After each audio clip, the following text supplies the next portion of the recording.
بسم الله الرحمن الرحيم.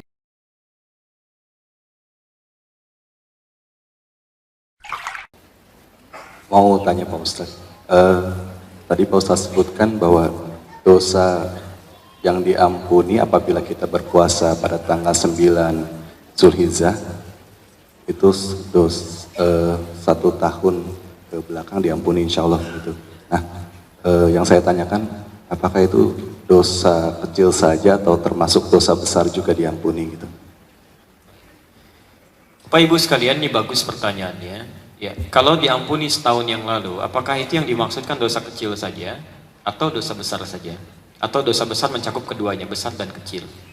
Dalam kaidah ushul fiqih, ketika disebutkan sesuatu yang umum, yang khususnya tidak dirinci, maka itu hukumnya umum. Tapi kalau sudah dikhususkan pada satu kalimat ditakhsis namanya, maka hukumnya berlaku khusus. Yuk kita bandingkan hadis Muslim nomor hadis 223. Oke? Kita bacakan hadisnya. Qala Rasulullah SAW, Rasulullah SAW satu kali pernah bersabda, as-salawatu ila as-salawat, wal jumu'atu ila al-jumu'ah, wa ramadan ila ramadan. Perhatikan, kaffaratun lima bainahunna ma lam takunil kabair. Salat satu dengan salat yang lainnya. Misalnya subuh ke zuhur, ya. Al-jumu'atu ila al-jumu'ah, Jumat ke Jumat. Jadi ada yang harian, ada yang pekanan. Wa ramadan ila ramadan, Ramadan satu ke Ramadan yang lainnya. Kaffaratun lima bainahunna, bisa menggugurkan dosa di antara keduanya. Ya, jadi Anda nggak istighfar pun, misal itu dosa sudah gugur. Malam takunil kabair, selama bukan dosa besar, jadi yang kecil aja. Ya, lupa misalnya kan melihat yang salah, jadi begitu Anda sholat, situ terampuni. Makanya ketika Anda sholat, Anda kan membaca doa ampunan dosa tuh. Sholat misalnya, iftitahnya baca apa? Allahumma ba'id. Al-Bukhari nomor hadis 711 dari Abu Hurairah, kan? Maka ketika Rasulullah SAW sholat, kata Abu Hurairah, sakata hunainatan, maka diam sejenak. Maka Nabi membaca Allahumma ba'id baini wa baina khatayaya. Yang lain baca apa? Wajah tu atau ini wajah tu? Yang ini wajah tu angkat tangan. Halo? Yang wajah tu? Yang gak punya wajah? Tidak ada. Ayo kita lihat. Itu dua hadis yang berbeda. Kalau wajah tu itu ada di hadis Muslim nomor hadis 1848. Dari Ali bin Abi Thalib. Kalau ini wajah tuh, itu hadisnya di Abu Daud nomor hadis 2797 dan Ibnu Majah nomor hadis 3221 dari Jabir bin Abdullah. Nanti yang terakhir saya bahas di akhir, yang wajah tuh itu betul. Kata Ali bin Abi Thalib, "Shallaitu khalfa Rasulillah sallallahu alaihi wasallam fastaftaha." Saya pernah salat di belakang Rasulullah sallallahu alaihi wasallam, maka beliau membaca doa istiftahnya. Wajah tuh tidak pakai ini. Langsung. Kalau Anda awali dengan Allahu Akbar kabira, itu dua hadis disatukan. Yang Allahu Akbar kabira itu ada di Abu Daud nomor hadis 649. Dua hadis disatukan. Ya. Nah, saya teruskan dulu ke sini. Kenapa? Kapan Nabi membaca Allahumma ba'id? Kapan membaca wajah tu?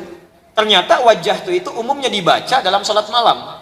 Sedangkan Allahumma ba'id dibaca dalam salat siang. Dalam fikih salat siang itu antara subuh sampai dengan isyaknya. Kenapa Anda baca Allahumma ba'id? Perhatikan. Nanti salat misalnya zuhur saya mau salat, saya bacakan Allahumma ba'id baini wa baina khatayaya kama ba'adta bainal masyriqi wal maghrib. Pertanyaan pertama saya, banyak mana beraktivitas antara siang dengan malam? Siang. Orang yang banyak beraktivitas itu besar kemungkinan banyak salahnya, khilafnya, kelirunya dibandingkan dengan yang diam. Orang yang banyak memandang dibandingkan dengan yang terpejam akan kemungkinan berpotensi banyak salah pandangannya.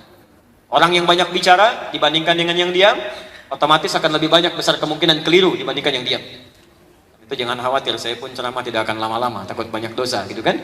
Nah, cuma ketika Anda sholat, Anda bacakan Allahumma ba'id baini wa baina khatayaya. Salah dalam bahasa Arab disebut khata. Banyak disebut dengan akhta'un. Jamaknya khataya, saya ya.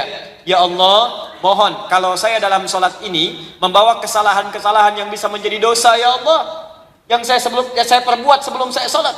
Mohon jauhkan antara saya dan kesalahan saya seperti engkau jauhkan antara timur dengan barat. Kama ba'adta bainal masyriqi wal maghrib.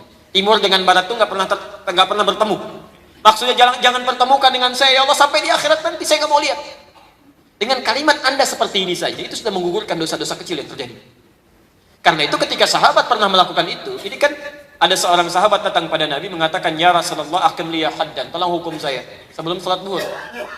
Nabi belum respon karena mau sholat. Begitu sholat, turunlah Quran surah ke-11 ayat 114. Posisi paling kiri sebelah atas. Aqimis salat tarafain nahar wa zulafan minal lail innal hasanati yudhibnas sayyi'at. Tunaikan sholat di antara dua ujung waktu, subuh sampai isyanya. Sungguh kebaikan-kebaikan dikerjakan dari pahala ibadah, itu bisa menggugurkan kesalahan-kesalahan yang telah diperbuat. Nah, itu karena di hadisnya dikhususkan untuk dosa-dosa kecil, maka otomatis yang kecil hilang. Tapi puasa Arafah, redaksinya tidak begitu. Yukaffiru sanatal madiyah wal baqiyah. Menggugurkan dosa setahun berlalu. Tidak disebutkan kecil atau besar. Artinya jangankan yang kecil, dosa besar pun berpeluang untuk diampuni. Tapi tidak semua yang puasa Arafah bisa mendapatkannya kecuali menjalani sesuai dengan sunnahnya. Bagaimana sunnah petunjuk puasa Arafah? Nah, nama Arafah ini sebetulnya bukan ingin menginformasikan waktu, tapi cara. Berpuasalah Anda di hari itu seperti orang wukuf di Arafah. Orang wukuf tadi apa pertama kali aktivitasnya? Tobat. Maka saat Anda puasa Arafah, isi dengan tobat, kenali apa kekurangan diri Anda. Qadarullah pas hari Ahad tuh. Jadi setiap tempat yang Anda pijak, coba ingat-ingat pernah dosa apa di situ. Tangan, maka tanda tangan sesuatu yang tidak jelas. Hati-hati dia. Nah, jadi kalau Anda bertobat dengan benar, di istighfar itu semua, mengingat dosa, itu yang dimaksudkan. Dosanya gugur minimal setahun ke belakang. Jelas ya?